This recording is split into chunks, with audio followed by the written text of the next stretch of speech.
Okay, welcome to Spreadsheets 821M. My name is Kalen. I made this spreadsheet, and actually I've been using this spreadsheet personally for well over a decade. I've been using this spreadsheet through many different types of employment and income arrangements, from self-employment to W-2 employment. I've also developed a spreadsheet for instances where you have one or the other type of employment and you've got another side income or side gig kind of income thing going on. And so this is how it works. I left a treasure trove of notes into this spreadsheet so you can read what the various columns do. And I'm going to go over all of that with you here. I'm going to show you how to use it step by step from left to right with all these different columns. And then we should be done. So starting on the left here, we have 3 different banks. I set this up this way because I have the way I do it now is I have direct deposit. I split my direct deposit into different banks depending on what they're used for. So one bank I have is used just for bills. So my rent bills, my utility bills, credit card bills, all that kind of stuff. I have another bank that I use for business. I have an LLC. I make some income on the side. And so I need to put money in there to fund the business and pay off the credit card and other things like that. And then a third bank, which I use for just day-to-day spending, small stuff. This is how I limit myself from overspending. I use this bank exclusively for spending, and I only fund it out of the direct deposit with enough money to cover me for the week. I get paid weekly, but I do have this thing set up to look at both weekly and monthly, depending on how often you get paid. There's also the week and the month up here. So first thing you're going to do, let me go over these first up here. So this will update every month. It'll say bills for the current month. Right now it's May, so it'll automatically update. This column here is the paid column. You can keep track of which bills have been paid or are in the process of being paid if you make multiple payments. Or are not being paid. For example, I had a gym membership. I brought in a friend and I got a month for free. So I just marked it as red, and then I just put the dollar amount to 0 for that month. And then the following month, I'd put it back down to blank, or you can just hit the delete key. You can just hit delete to reset it, and then I put the gym back in there.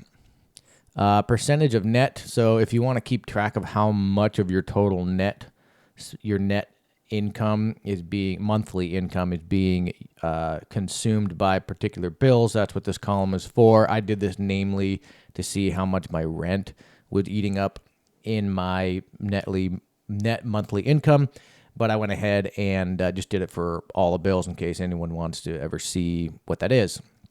And then I have split the per bank totals over here in the per week and per month. So what this is what I use. I use these 2 columns here to determine how much I'm going to put in each bank from my direct deposit. So in this bank, on my weekly direct deposit, I have this much. My second bank, this much, et cetera, et cetera. So I use these columns here to determine exactly my direct deposit. And then what I can do, like I said before, is I can control my spending so I don't ever overspend and end up in a bunch of credit card debt. By the way, that's the reason why I created this spreadsheet in the very, very beginning, over 10 years ago, is I realized that I was just overspending my money and plummeting myself into debt, into credit card debt. So that was the whole reason the spreadsheet was ever invented. So as I said, go ahead and put your bills in here based on however you want to divide up your banks, whatever banks you got. If you just have one bank but a lot of bills, you can just ignore these 3 things here, and you can just list them all the way down. And then you could just add these up if you needed to. That's one way to do it. You can also modify the spreadsheet if you want. It's not going to force you to not modify it, but you are going to get a warning if you try to change things. Like if I try and change this, it says heads up, and then you could say, hey, don't warn me for 5 minutes, and then you can make whatever changes you want to make. Okay, now over here, this is the income column. So this one's very important. What this does is add up, obviously, your regular employment here. This is your non-regular side income here. These are the totals. And then this is the cost breakdown of everything that you've put over here on a weekly, monthly, and yearly basis. So what you want to do, if you make income weekly, or even if you make it monthly, what you can do is just simply multiply that by 4, divide by 4, put in your net, put in your gross. And what it's going to do is automatically calculate what you're paying in taxes. That could also be health insurance and other things that might be getting taken out of your paycheck. So for me, I don't have any of that, so it's just strictly taxes, but just keep that in mind. And then it'll automatically calculate your tax rate. So let's say you have a net income weekly of $800. Your gross is actually something like $1,250. Well, you're paying about 36% in taxes. You're getting $450 taken out per paycheck. Here's how much you net per year. Here's how much you gross per year. Here's how much you are paying in taxes per year. This number is very important in case you want to actually gauge, am I getting that much value out of the taxes I pay from the roads and the hospitals and the schools and everything else? Is that actually the number I'm getting? It's a good number to have. Now, this right here is very important. I'm gonna actually read this in its entirety. This is the most important part of the spreadsheet. View your discretionary spending, or lack thereof, based on the total income earned, including side gigs, against the total expenses that you've put over on the left. Please note, you'll see a discrepancy between monthly and weekly. All weekly calculations are made by taking the monthly and dividing by 4. If you earn regular income, weekly or bi-weekly, you will earn an extra 4 or 2 paychecks per year, respectively. Now, I do it by 4 just to keep things simple instead of doing 4.33333. There are 52 weeks per year, and as a result, there's 52 weeks per year, not 48. So as a result, if you get paid every other week, you get 2 extra paychecks per year because there's only 12 months per year. 12 times 2 is 24, times 2 again is 48. But there's 52 weeks a year, so that's 4 weeks that's missing there. So those are the extra 2 paychecks you get. If you are paid weekly, such as I am, you get 4 extra paychecks per year. 2 in May and 2 in November, usually. That's usually when it happens. So I err on the side of being conservative, and so that's why I do just 4 to keep it real simple. And if you end up with an extra paycheck, hey, you end up with an extra paycheck. Now you can throw that into savings, buy some more Bitcoin, or do whatever it is that you want to do with that cash. Pay down some debt. All right, but so this spreadsheet is designed to force people to control their spending and save money. That's what this is designed to do. Now, as you can see, everything is green in here right now. That's because we are spending less than we are earning. This is where we want to be. On a weekly basis, I'm saving about $80. On a monthly basis, I'm saving more like $1,300. Again, this is the discrepancy I'm talking about. Yearly, I'm saving about 16 grand, which is fantastic. But now let's look at things a little differently. Let's say my rent was like $1,500 a month. Oh man, my weekly discrepancy is already down $150. See that? Now let's say my gas bill. Let's say I had to spend more like $250 a month in gas. Okay, and then let's say that my power bill is really more like $200. All right, and then let's say like I don't know, this credit card bill up here is more like $1,000 a month. All right, now I'm in the negative across the board from the weekly to the monthly and the yearly. So now you know you're not in a good situation. So this bill maybe needs to go back to $500 a month. All right, these two are green. My weekly is low, but on the monthly basis, after all the bills are paid per month and after all the paychecks are earned per month, I'm actually pretty good. I got 124 extra bucks a month and about $1,500 a year.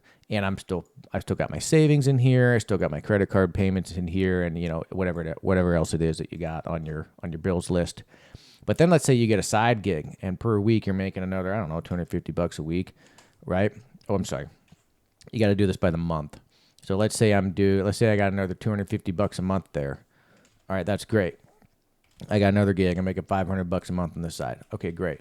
As you can see, if you zero these out, you're already sitting in a pretty bad situation with all the red that's going on right there. So obviously you need to bring your rent down. You need to bring your power bill down. Start chilling out on the driving that you're doing everywhere. Okay, see, now we got this down to negative $5 a month. Okay, that's That's much better. So that's the income column. Then next is the assets column. I developed this because I actually did end up I started to save money, started paying down debt, stopped, spending on frivolous crap, and I started saving money. So I wanted to track what my total net worth was given the liabilities I had: credit card, loans, student loans, car payments, house payments, that kind of thing, against the assets that I had saved. And I had a bunch of stocks. I had a bunch of I had some mutual funds. I had some ETFs, and I had some crypto, Bitcoin only. And I did have a 401k at one point. I actually had a 403b, which is basically the same thing. So I wanted to add all that up against all of this. So you can just simply enter in everything you got there. Hopefully these lines, I only have 5 lines per column here. Hopefully that's enough. If not, what you can do is kind of consolidate. You could say like car and home, and you could put like, I don't know, let's say, let's just say that's $750,000, minus $750,000. Now you can see it, do the math here. So this is very important. You do need to put the minus sign over here, and I have that noted. I have that in the note here where it says are negative by adding the negative sign in the front. And the assets are positive, so just don't put a negative sign in the front. And then this will sum it up and show you where your total net worth is. Now, down here are some calculators that I created. These are to see what the hourly versus salary rates are, depending. So, for example, if I'm making $28 an hour, what is that on a salary basis? Well, that's about $58,000 a year. And then reverse that. Let's say, well, what if I make $60,000 a year? What is that hourly? Oh, it's about 28.85. Okay, cool. So that's a pay rate calculator right there. There's 2 of them, salary and hourly.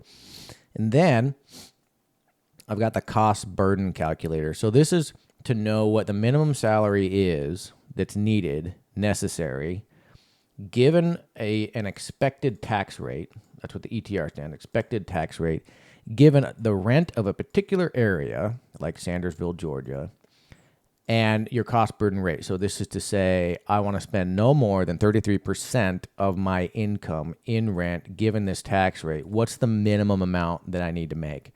So let's say your cost burden rate is you want to really save money. So you're like, I'm not going more than 20% on my CBR. The rent in the area that I'm looking at is about $1,200, and my expected tax rate is, let's just say, more like 25%. Well, if that's the CBR that you want, 20%, you need to make at least $96,000 at 25%. Let's say that's actually more like 32% because we're making a lot of money here. Okay, yeah, you got to make well over $100K at a $1,200 rent or mortgage in order to not be cost burdened any more than 20%. So I think in reality, it's more like 33% for most people. Okay, $64,000. That's much more reasonable. And then this is just a duplicate down here. It's the exact same thing. So you could compare 2 different areas. Say one area had a different rent, like this area that I'm looking at is, it's a $2,000 rent. If I put the CBR and the tax rate at the same, I can see the salary difference not to be cost burdened. And that's a pretty significant difference. So that's what those are there for, those calculators. And then next and finally is the due date tracker. This is not a calculator. This doesn't do anything other than just simply allow you to note all the bills you have, when they're due. You can sort them by the date here, and you can name them, and then you can just make notes, in the event that you pay some of them in parts, equal parts throughout the month, or you paid a little extra, whatever the case may be. That's all this is just to track a bunch of bills. Probably a lot of the bills that are over here that maybe aren't automated. Maybe you need to do them manually, and so a lot of these ones over here are automatic, like a YouTube subscription or a Netflix subscription. It just comes out of a credit card that you got set up, but you need to pay off that credit card, which you don't have automated for whatever reason. You can track that over here and just make sure that you don't ever forget that a bill has been paid. And then when it is paid over here, you can mark that as paid over here. And that is about it, ladies and gentlemen. I believe I have my email posted somewhere on this listing in case you have any questions, or if you want me to make a modified version for you to do a particular function or help you determine a particular metric in any kind of way. Feel free to hit me up. Happy to help. Thanks so much.